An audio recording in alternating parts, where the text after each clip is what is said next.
limang dekadang tindahan sa Palabok sa Marilao? Nandito kami ngayon sa Tetox Palabok sa No. 1 Generator Street, Meralco Village, Marilao, Bulacan, at gilid ng park at simbahan. Kung saan dinadayo, isa sa pinakamatagal at kilalang kilala sa larangang pagluto ng palabok. Sa halos 5 dekada, talaga namang master na nila ang panlasang Pinoy style palabok. Kung saan marami din ang mu-order sa kanila pang regalo, panghandaan, mapa-birthday, anniversary, kahit anong okasyon, at pati pang merienda ay hindi nila pinalampas. At dahil sa kanilang katanyagan, nagkaroon na din sila ng Tetox Food House kung saan meron silang lugaw, halo-halo at iba pa. At habang naghihintay sa aming order na palabok, ay siya naman dating ng mga customers para pick upin ang mga order nila.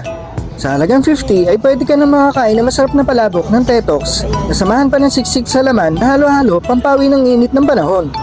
At yung palabok nila ay hindi tinipid sa sahog at mararamdaman mo ang lasa hanggang sa huli ng iyong pagnguya. Available din pala ang Tetox sa mga pasabay riders at food grab. Open sila ng 8 AM hanggang 6:30 PM.